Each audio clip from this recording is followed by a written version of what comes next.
Hello there, I'm Titania's Primary Reviewer, and today I'm going to be doing a review of the RX-78 Gundam, the Master Guide Edition it looks like, from the TV show Gundam in the 70s. Now, this is my first product to be outside Hasbro, and it's actually made by Bandai. Now, let's take a look at the box. As you can see here, you can see all the cool accessories he comes with. Oh, by the way, completionists be warned. This was bought used, so it does not come with all the parts, and some of the parts did come with it, but they're broken. I usually try to do my reviews so, like, they're as complete as possible. I've even had to ditch some reviews because they didn't come with all the pieces. But I'm gonna try this out, since it comes with the box. We got a nice shot of the Gundam over there. We got some more stuff, front view, rear view, head, which, the hinge piece on mine is broken, so I just had to super glue it back into place. You can see the intake the backpack, some different hands, markings, and that's about it. Now, with that guy flipped over, let's get right into the video. Now, opening out of the box, here's the RX-78 Gundam with all its accessories. As you can see, we have a beam bazooka, the Gundam's rifle, which I'm not completely sure of the name on, that has 12 shots, a plane which you can actually change out for something in there and can eject from there, 2 laser beams that could plug into swords. Sadly, the copy of mine, if I just take out one of his swords here, the little pegs that were able to do that, they broke off and got stuck in the swords for both of them. Also, I'm missing the other open free-falling hand, but I have both fist hands, and here's the shield with the, holding peg. Now, first and foremost, let's go over the accessories. As you can see, here we have the bazooka. Pretty nice. Got some sticker detailing on there. The molding is great, and, I'm actually really shocked this piece isn't broken. That seems like a piece that would be broken, but I guess not. And even this piece. Yeah, it's pretty tight plastic. Wait. Oh, yucky, okay.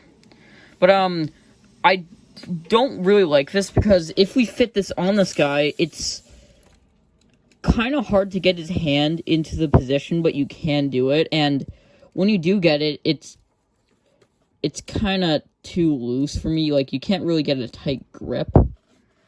Or at least that's the problem with my copy. But then again, this may not be the toy's fault, but be the fault of the ages.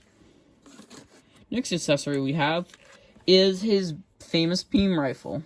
Now, in the show, I don't know much about Gundam, but I do know that in the show, this thing has only 12 shots. And I know that because of Death Battle. We also have a handle right here, and the scope and, I'm guessing, ammo box are movable. We also have a little flip-up peg here, and that allows you to slot this at his, if I can get it, slot it at his side, which, that looks pretty good.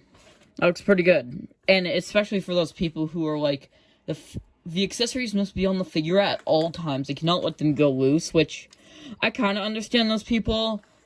But just do what I do and just have a little bag filled with, like, parts. See, there's Doggy Kruger's head from the first wave of Power Rangers Lightning Collection, which I may review. Maybe. Okay, yeah. Also, on top of that, we have the Mobile Suit Gundam's plane. Now, why would it have a plane? Well, first thing, it's a plane, it's cool.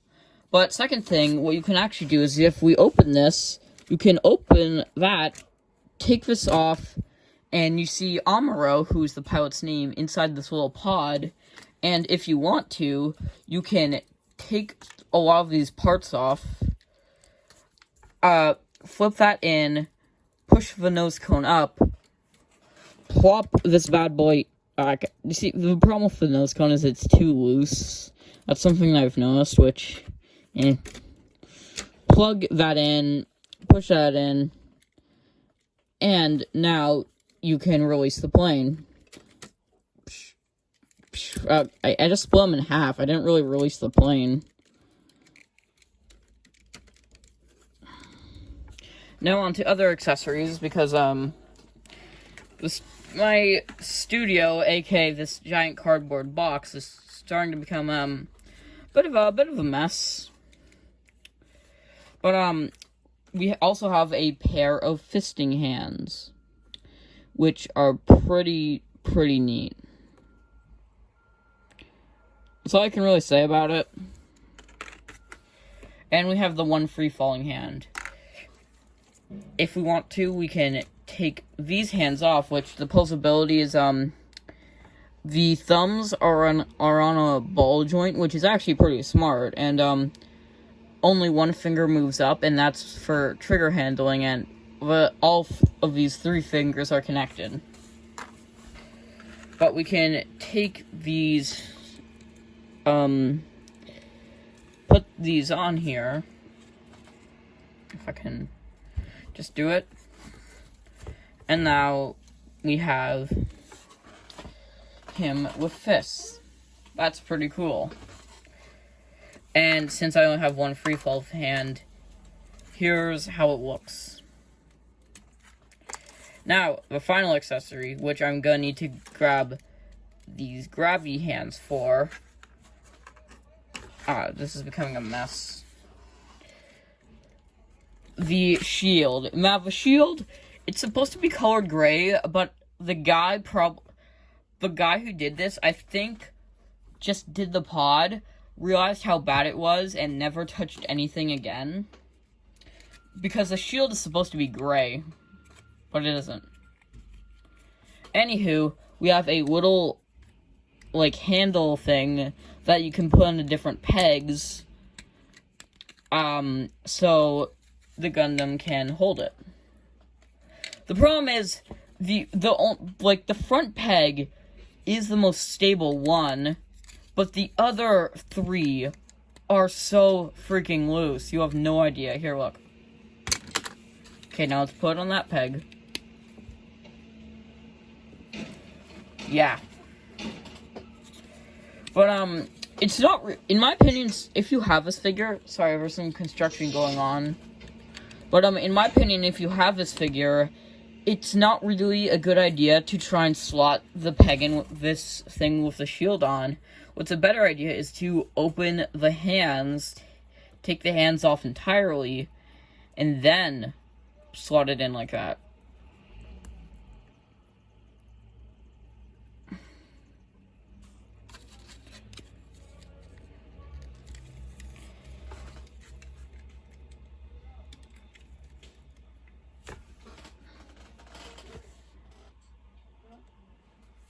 Which, it does look pretty good, and there's even some swivelability, so you can turn it that way, and you can put it up like that.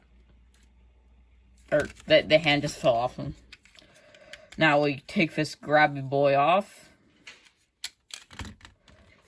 put it back on, and then, now let's talk about the detailing and stuff, because I really get confused on every video on the order of it, but I'm still fine with that. We got a Unit Spacey logo. The white looks better on the camera than it does on the actual toy. And we also see the guy who previously had this tried to do some outlining, and he was maybe a bit lazy too, so he didn't. We also see the head right here, which, this is what I've noticed with a lot of Gundams. They always get the eye stickers just a tiny bit off. Now if we switch to the side, we can see some more molding and line work, except these aren't really line work. Then we see, sorry for that slight interruption. Something happened with my iPhone SE, and, things went cuckoo. But, instead of restarting all the way, I'm just gonna start from here, because I spent 8 minutes on this thing already, and I don't want to redo that. But anyway, with the back, we can see his jetpack, which these pegs back here, they are movable, which is pretty cool. And now, features of this guy. So, he actually has a feature to open these, and they're supposed to be, like, open exhaust ports, which is pretty cool. I admit that's decently cool. And they actually did all of the molding, which is really cool. Now, if we put these down, we can talk about the articulation. So let's start with the foot. Slight foot swivel. Hold on, wait. Pivot, like foot pivot. I don't know what it's called. Sorry, been a while since I've been doing videos. As you can see, we can bend the arms. We can bend the legs. They can go up that far, and if we take off this, they can't go farther, actually. Bit of swivel, but it's not coming from this leg because there's no swivel there. Let's swivel at this leg. And you just separate it in half. Okay. Now, slight swivel there. Arm can go all the way around. Arm can go up that far. We can turn this piece. Arm can bend that far. And hands can swivel here. Open here. Ball joint at the thumb. Single finger movement. And these 3 fingers are connected, which I already told you about. For head, we got a swivel here. Can look up that far. Can look down that far. And that's about it for articulation. Now, this guy, I really do like him. I haven't gotten into Gundam, and I do really want to get into Gundam and Gundam building. But, I don't feel like that's going to happen for a while. I've been busy with school and other stuff, and I'm actually graduating school today, so cool for me. Anywho, this is about the end of the video. See you guys next time.